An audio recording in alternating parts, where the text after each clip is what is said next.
নমস্কার, শুভ সকাল। এখন বাজে ভোর 4টে। আজকে 26শে ডিসেম্বর 2024। আমরা বেরিয়ে পড়েছি আমাদের ক্রুজ থেকে। ব্রেকফাস্ট যথারীতি প্যাক করে দিয়েছে। আমরা যাচ্ছি হট এয়ার বেলুন আমাদের রাইড করতে। তো এখন আমরা যাব। আজকে ফার্স্ট আমাদের হট এয়ার বেলুন রাইড হবে। হট এয়ার বেলুন হচ্ছে বেসিক্যালি যেগুলো গ্যাসে আগুনের হেল্প নিয়ে একটা বড় আকারের বেলুন হয় এবং প্রত্যেকটা বেলুনের মোটামুটি 12-15 জনের ক্যাপাসিটি থাকে। হট এয়ার বেলুনগুলো কিন্তু প্রপার সেফটি রুল মেনটেন করে হয়। একজন ক্যাপ্টেন বা একজন পাইলট থাকে প্রত্যেক কটা হট এয়ার বেলুনের মধ্যে, এবং এদের সাথে যে ফ্লাইট অ্যাটেন্ডেন্ট যারা হয়, মানে লাক্সারের যে এয়ারপোর্ট কন্ট্রোলার আছে, সেখান থেকে কিন্তু তারা পাইলটের সঙ্গে কন্টিনিউ যোগাযোগ রাখে এবং এই হট এয়ার বেলুন উপরে যাওয়া, কতটা হাইটে যাবে কি যাবে, পুরো ওয়াকি টকিতে এদের সাথে কথা হতে থাকে এবং ফাইনালি ল্যান্ডিং অবধি কিন্তু পুরোপুরি গাইড করে। সো আমাদের হট এয়ার বেলুন রাইড চালু হলো। Let's enjoy.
তো ফাইনালি আমরা হট এয়ার বেলুন থেকে ল্যান্ড করে গেলাম। ল্যান্ডিং আমরা মোটামুটি ক্ষেতের উপরে করেছিলাম।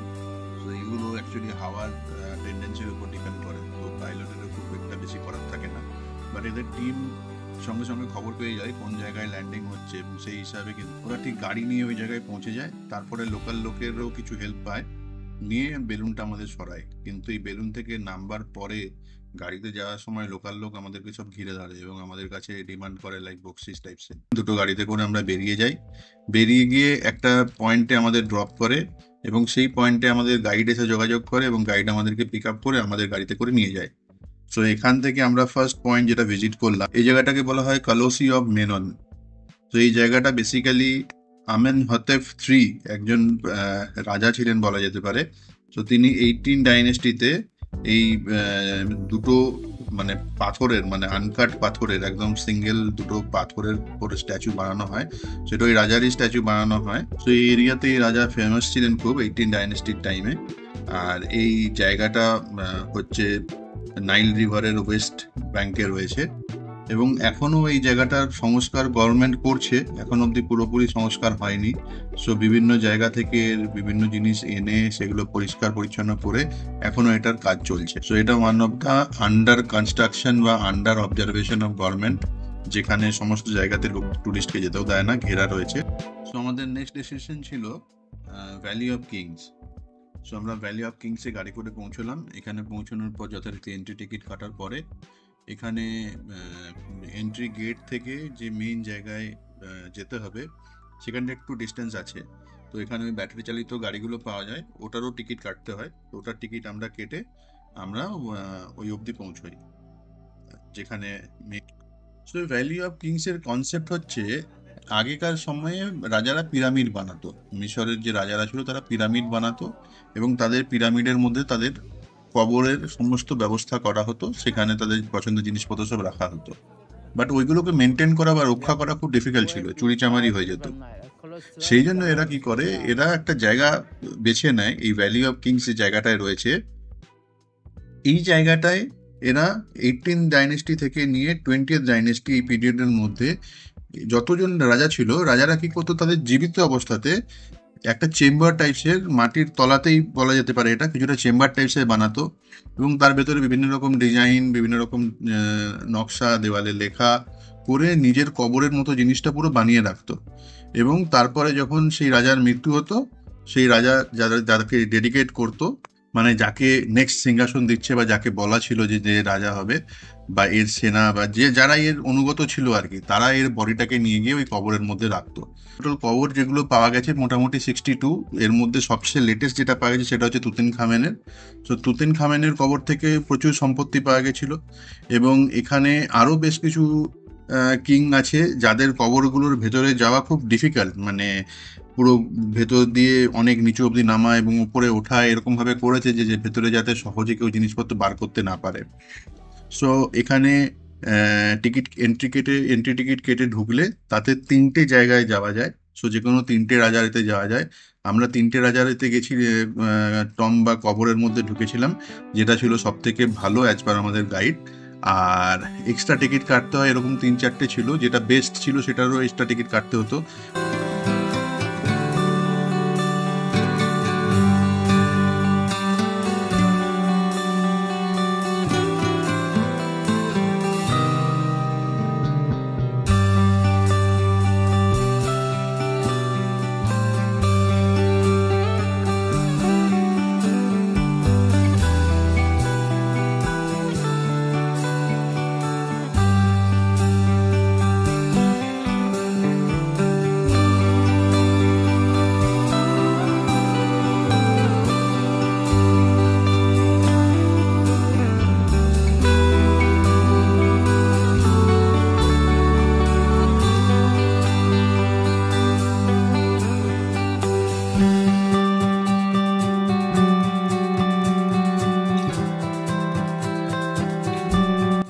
সো সেই জন্য আমরা এক্সট্রা টিকিটটা কাটিনি।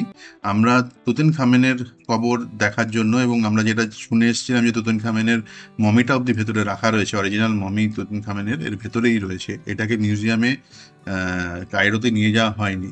সেই জন্য আমরা টিকিট কেটে আসি এবং আমরা এখানে মমিটা ভালো করে দেখি।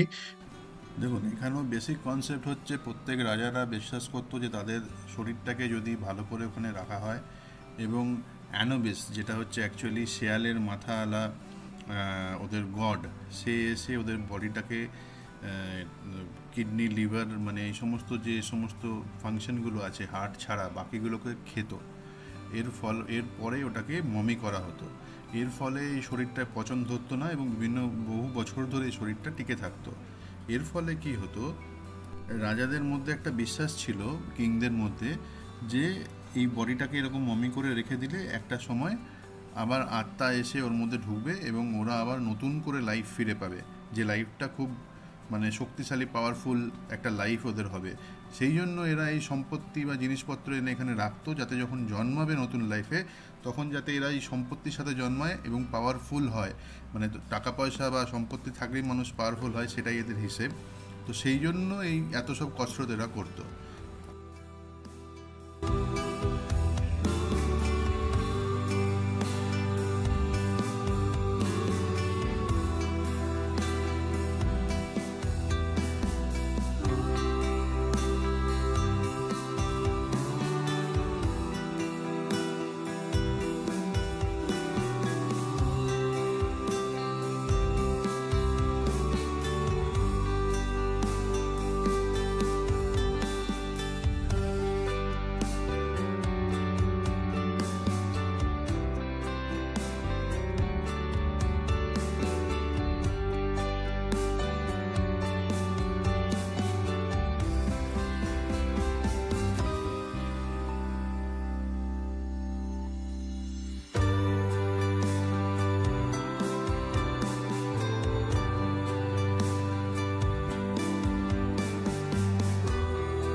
সো আমাদের নেক্সট ডেস্টিনেশন হলো হাচিপসুত টেম্পল। সো এই টেম্পলের মধ্যে অ্যাকচুয়ালি এটা মর্চারিও বলা যেতে পারে। এখানে এই ইনি একজন কুইন ছিলেন এখানকার, তো এনার এখানে কবর মানে এনার বডিও কবরের মধ্যে একরকম রাখা আছে। আর ডেজার্টের মধ্যে এই টেম্পলটা বানানো হয়েছে। তো এটা বেসিক্যালি ডেজার্ট লেভেলের থেকে অনেকটা উঁচুতে বানানো হয়েছে, যাতে এটা ডেজার্টের মধ্যে ঢেকে না। আচ্ছা, হাচিপসুত সম্পর্কে কিছু ইম্পর্টেন্ট তথ্য রয়েছে। সেই সময়ে না রাজা রানী মানে ব্যাপারটা ছিল ফ্যামিলির মধ্যে বিয়ে করার একটা প্রথা ছিল, যাকে বলা হয় রয়্যাল ব্লাড নিজের মধ্যেই থাকলো। তো হাচিপসুত তার নিজের ভাই তুতমোস টুকে বিয়ে করে বেসিক্যালি। তুতমোস ওয়ান হচ্ছে এদের বাবা ছিল। তো এখানে রাজাদের দেখলে স্ট্যাচুগুলো যদি লক্ষ্য করা যায়, দেখা যায় যে একটা না সামনে একটা দাঁড়ির মতো এরা একটা লাগিয়ে রাখতো। সো এই হাচিপসুত অ্যাকচুয়ালি মহিলা ছিল, কিন্তু যাতে কি লোকে রেসপেক্ট করে বা রাজার মতো পাওয়ার নিয়ে সবকিছু রাজত্ব চালাতে পারে, সে সেই জন্য সামনেই দাঁড়িয়ে রাখতো। তো এর হাজব্যান্ডের মৃত্যুর পরে অ্যাকচুয়ালি এ রাজত্ব সামলায়, এবং অনেকে বলে যে এ নাকি নিজের হাজব্যান্ডকে মেরে ফেলেছিল। সো ওই নিজের ওরকম বিয়ার্ড দাড়ি সামনে একটা রাখতো এবং রেখে রাজাদের ছবিগুলো তো এরকম বিয়ার্ড দাড়িওয়ালা সব ছবি পাওয়া। তো যদি আমরা পুরো হিস্ট্রিটা ভাবি, তাহলে তুতমোস টু এর ওয়াইফ ছিল হচ্ছে হাচিপসুত। তুতমোস টু এর আরেকজন ওয়াইফ ছিল, তার ছেলে ছিল Thutmose three. So Thutmose three হাচিপসুতের স্টেপসন। সো তুতমোস থ্রি যখন সুযোগ পায়, সে তার স্টেপ মাদার মানে সৎ মা হাচিপসুতকে মার্ডার করে, এবং হাচিপসুতের বানানো মানে হাচিপসুতের যত মূর্তি বা যত কিছু ছবি যা কিছু ছিল সবকিছুকে ডিস্ট্রয় করে দেয়। পরে গভর্নমেন্ট কিছু কিছু জায়গা রেস্টোর করে। খুব অল্প সংখ্যক মূর্তি পাওয়া যায় হাচিপসুতে, যেগুলো গোটা পাওয়া গেছে, বাট ম্যাক্সিমামই তুতমোস থ্রি দ্য কিং ডিস্ট্রয় করে দেয়।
ফাইনালি হাচিপসুত টেম্পল থেকে যখন আমরা বেরিয়ে আসছি, তখন দেখছি প্রচুর স্কুলের বাচ্চা। অ্যাকচুয়ালি সারাদিনই এখানে যখন থেকে এসেছিলাম প্রচুর স্কুলের বাচ্চারা এসেছিল। ছোটো ছোটো বাচ্চা থেকে বড় বাচ্চা সবাইকে মনে হয় ঐতিহাসিক স্থান নিদর্শন দেখানোর জন্য স্কুল থেকে আনা হয়েছিল। তো সব বাচ্চারা এসে আমাদেরকে ফরেনার পেয়ে, ফর্সা ফরেনার যারা বাইরে ইউরোপ থেকে এসছে, ইউএস থেকে, তাদের সাথে তো করেইছে, ছবি তুলছিলই, প্লাস আমাদের সাথেও ছবি তোলার জন্য একদম ব্যস্ত হয়ে যায়, আমার মেয়ের সাথে, ওয়াইফের সাথে, আমার সাথে। তো ফাইনালি আমরাও খুশি খুশি ছবি তুললাম ওদের সাথে। মানে কখনো কখনো একটু সেলিব্রিটি ভাবতে ভাল লাগে, হয়তো জীবনে ফার্স্ট টাইমই মনে হলো সেলিব্রিটি ভাব। তো বাচ্চারা খুব খুশি ছিল ছবি তুলে। সো ফাইনালি ছবি তোলার পর আমরা ওখান থেকে ব্যাটারি চালিত গাড়িতে করে বেরিয়ে পড়ি আমাদের আজকের ফাইনাল লাস্ট ডেস্টিনেশন কার্নাক টেম্পলের জন্য। So Karnak temple known as a one of the biggest temple in Luxor. So এই কার্নাক টেম্পল যেটা দেখতে পাওয়া যায় লাক্সার টেম্পল থেকে স্ট্রেট লাইনে, যেটাকে স্ফেনিক্সিস অর স্ফেনিক্স অ্যাভিনিউ বলছিল, তো সেখান থেকে কার্নাক টেম্পল স্ট্রেট ওয়েতে দেখা যায়, যেটা আমাদের গাইড আমাদের বলল। সো লাক্সার টেম্পলের ভেতরটা ঘুরে দেখি, ইজ অলমোস্ট সিমিলার আদার্স যে সমস্ত টেম্পল দেখেছি।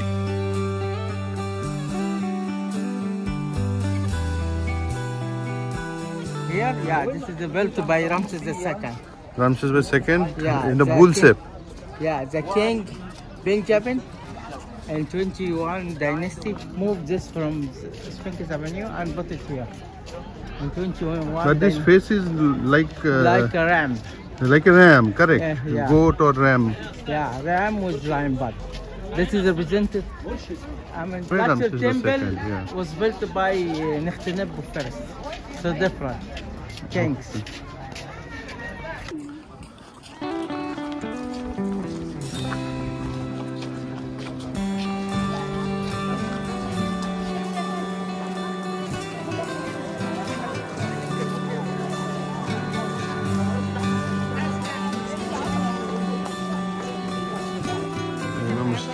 সিঁড়ি টাইপসের করে করতো, তারপরে এখন হয়ে যেত এরকম সিঁড়ির এগুলোকে সরিয়ে দিত র্যাম্পগুলোকে। আর এই গেটটা এখান থেকে ইজিপশিয়ান টেম্পলের গেট অব্দি দেখা যায়, Sphinx avenue. Benjamin okay,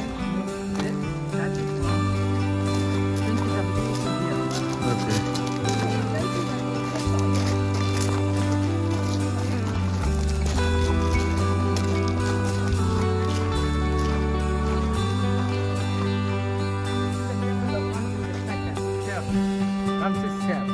okay. This is Ramses II. And this statue is Nefertari. Nubians, yes. From Abu Simbel, correct. Because Ramses II has had a good relation with the Nubian country. Mm-hmm. The ancient time was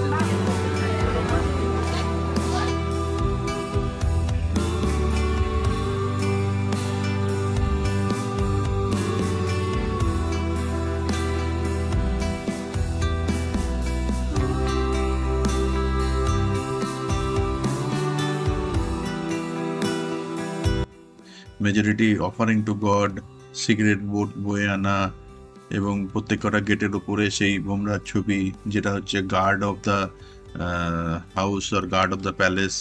তো এইগুলোই দেখি, এবং দেখার পর এখান থেকে যাই আমরা লাঞ্চ করতে, এবং লাঞ্চ করার পরে আমাদের ডেডিকেটেড ক্যাব আসে। গাইডকে আমরা এখানে আলবিদা জানাই, গাইডকে কিছু টিপস দিই আমরা। এরপর আমরা টিপস দিই বলতে আমরা মোটামুটি 600 ইজিপশিয়ান পাউন্ড মতো ওকে টিপস দিয়েছিলাম, যেহেতু অলমোস্ট 4 দিন ধরে আমাদের সাথে ঘুরেছিল এবং আমাদেরকে ভালোভাবে এক্সপ্লেন করেছে। অ্যান্ড আফটার দিস আমাদের ক্যাব চলে আসে, এবং এই কার্নাক টেম্পলের পরে লাঞ্চ করার পরে ওইখান থেকে আমরা আমাদের ওই ক্যাবে করে উঠি, এবং ক্যাবে করে আমরা চলে যাই আমাদের আজকের রাত্রে থাকার জায়গা হুরগাদাতে আমরা একটা অ্যাপার্টমেন্ট বুক করেছিলাম, এবং সেই অ্যাপার্টমেন্ট থেকে আমাদের কাল সকালে জার্নি স্টার্ট হবে। So see you tomorrow morning will start a new journey from Hurghada হচ্ছে লোহিত সাগরের তীরে, যাকে বলা হয় রেড সি। সো সম্পূর্ণ একটা নতুন ডেস্টিনেশন, নতুন জায়গা।